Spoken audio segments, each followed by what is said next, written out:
This is part 3 of the revised corporation code. Subscription of shares, covered by section 59 to 72 of RA 11232. Now, what is a subscription contract? This is a contract for the acquisition of unissued stock in an existing corporation or a corporation still to be formed. Now, if a stockholder, shareholder would like to acquire directly from the corporation, that will be subscription.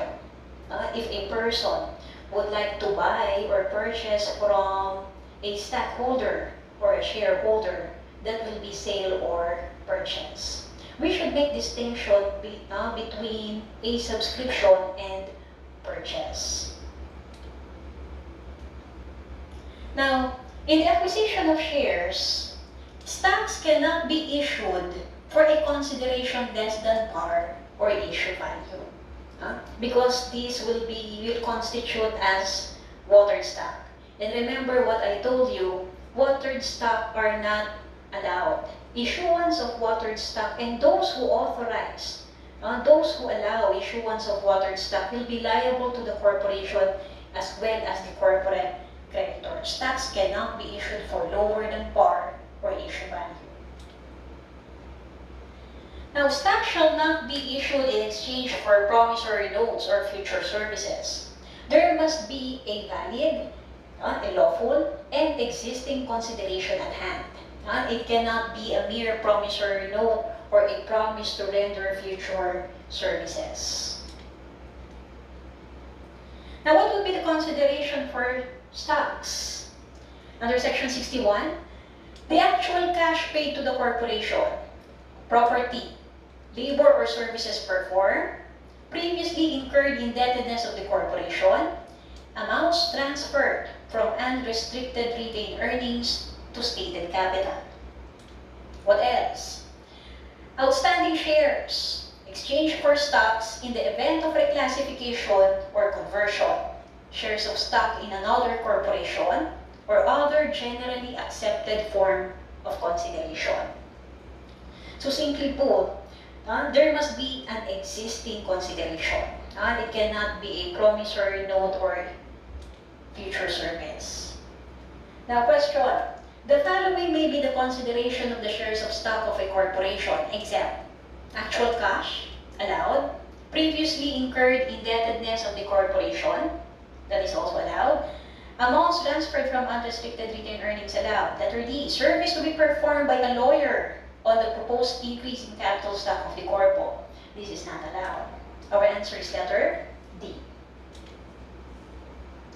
Now, if we have the incorporation, the subscription may be pre-incorporation, especially so that in the submission of the articles of incorporation, it is required that the authorized capital, the subscribed capital, although there is no more minimum subscribed capital provided for, or is required under the law. But there must be pre-incorporation subscription, then post-incorporation subscription. Pre-incorporation, that is prior to incorporation.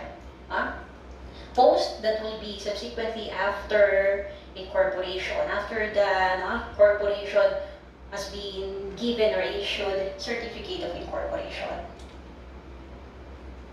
Now, for pre-incorporation subscription, if you are planning to form a corporation and then you already subscribe to shares for purposes of stating whatever would be the subscription in the articles of incorporation, that will be considered as irrevocable for 6 months. From the date of subscription, irrevocable for 6 months. Do we have any qualifier for this? Yes, unless it is with the consent of all the subscribers. Now, if you would like to back out, it is with the consent of all the subscribers, then that can be revoked. Or the corporation fails to incorporate. Now, but the rule is it is revocable for 6 months. Now, certificate of stock. If you're a shareholder and then you subscribe to number of shares, can you require the corporation to issue certificate of stock? Now, can the corporation be compelled by the stockholder upon subscription to issue certificate of stock on his subscribed capital? Answer is not necessarily. Why? Because the certificate of stock can only be issued until full payment of the subscription, including interest and expenses. It is only upon full payment of the subscription, including interest and expenses. Now, we should make a delineation. Remember, I made mention of par and no par value shares. Par value, it may happen that we have paid and unpaid subscription. But in case of no par, deemed fully paid and non-accessible. Now, it is upon issuance of the certificate of stock, and the same will be registered in the corporate books, as well as in the stock and transfer books.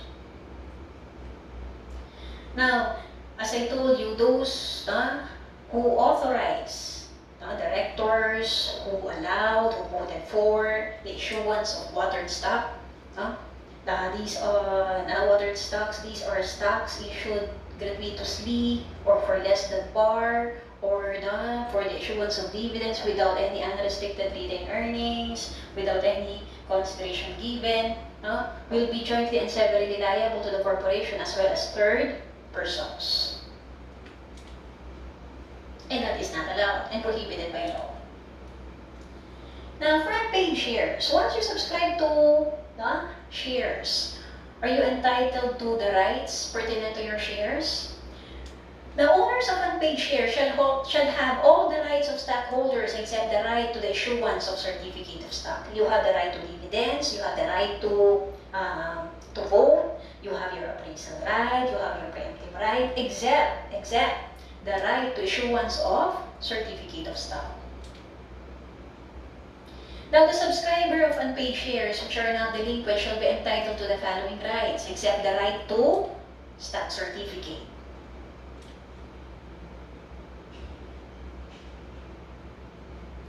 Now, say that we have par value shares, and it comprises of paid and unpaid subscription. How can the corporation demand payment from the stockholder of his unpaid subscription? It may be by delinquency sale or by court action. Now, usually, the least expensive, cost efficient is by delinquency sale instead of filing a court action for collection. Now let us just summarize the steps of delinquency sale. Now, say that we have a stockholder who entered into subscription contract with a corpo. We have subscription contract. Say for 100 shares at 100 pesos par value per share, equivalent to a total of 10,000 pesos. 100 times 100, 10,000 pesos. And 5,000 pesos paid by our shareholder. There's still a balance of 5,000 pesos unpaid subscription. Now, what will happen to the unpaid subscription? The stockholder is required to pay. Because if he will not, creditors can still proceed as against his unpaid subscription, now pursuant to the trust fund doctrine. Now, this is to be paid with accrued interest, only if stipulated. Remember our obligations and contracts. Obligations are to be paid with interest only if it is stipulated in writing. On the date fixed in the subscription contract, depending on the subscription contract, if there is no date fixed in the subscription contract, on the date stated in the call of the board of directors, the board of directors will have a meeting and then they will make a call. That call will be the due date, the maturity date for the payment of the unpaid subscription. Now, say that the maturity date for the unpaid subscription set by or called by the board of directors. This time, it is to be paid with interest. If the stockholder fails to pay on the maturity date, After the maturity date, it of course becomes due and demandable, and it will already be paid with interest. Even if there is no stipulation, if it is the legal interest. Now this time it is to be paid with interest. Question: failure to pay on the part of the stockholder on the maturity date, either fixed in the subscription contract or as called upon by the board of directors, would that make the shares delinquent? Answer is no. Now we need to wait for a period of 30 days from the maturity date. And it is only upon the lapse, right, after the 30-day period, that the shares will be considered as delinquent. Now, ma'am, why is it important that now we should determine whether the shares are delinquent or not? Because delinquent shares are no longer entitled to any rights, except the right to cash dividend, which will be set off to its unpaid subscription and not interest, as the case may be. Now, again, I repeat, upon maturity date, the shares are not necessarily considered as delinquent. It will only be upon the lapse or after the lapse of the 30-day period that shares will be considered delinquent. Now remember I said we have 100 shares subscribed, then 5,000 paid, 5,000 unpaid. Now, would the entire 100 shares be considered as delinquent shares?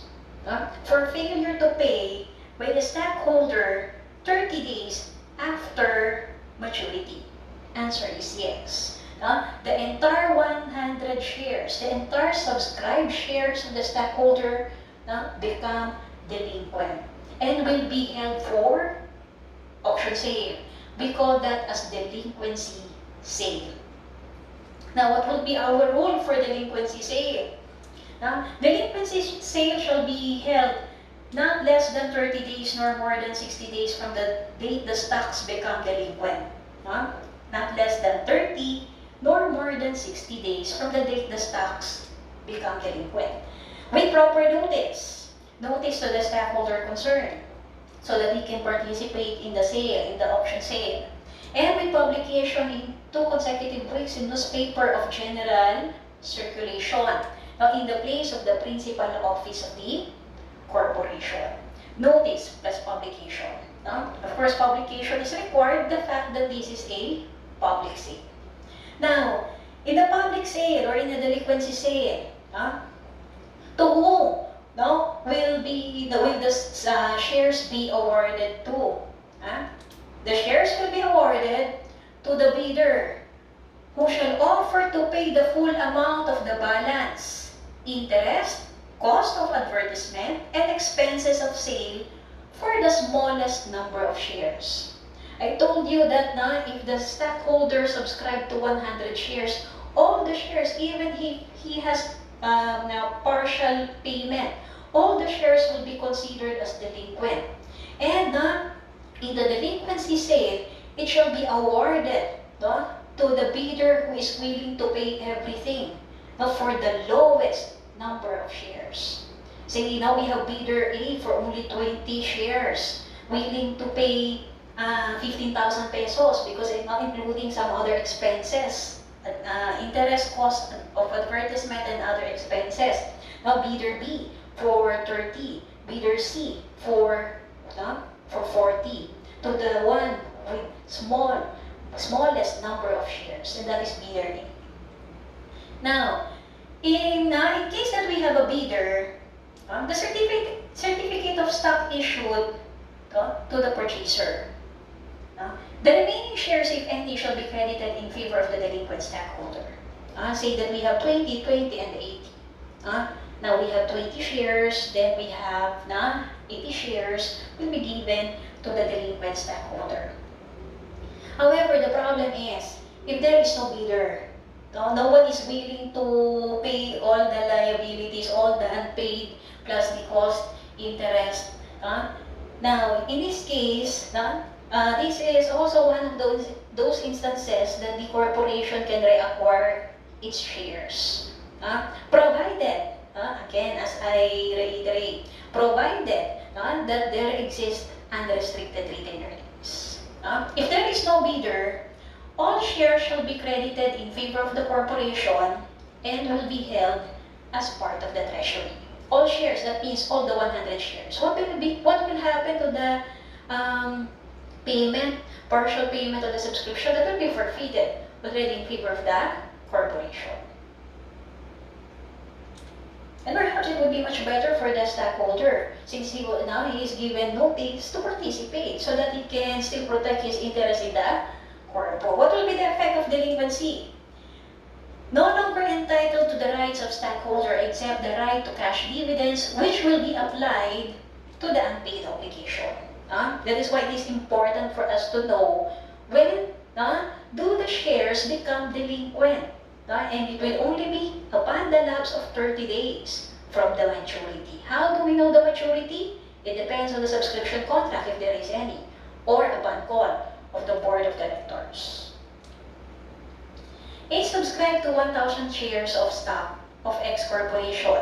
She paid 25% of the said subscription. During the stockholders meeting, can A vote all her subscribed shares? Of course, our answer is yes. Unpaid shares are entitled to all the rights except the right to certificate of stock. Our answer, letter D, yes. Now, what will happen if your certificate of stock got lost? Of course, under ordinary circumstances, we will execute an affidavit of loss, and that is still applicable here. You execute an affidavit of loss in triplicate, and there will be publication in 3 consecutive weeks in newspaper of general circulation, in the place of the principal office of the corporation. And you need to wait. You need to wait if for a period of 1 year, that's such a long period of time, for a period of 1 year, and there's no opposition or contest, that will only be the time that the corporation will issue certificate of stock. And that ends part 3. For part 4, we will be discussing incorporation.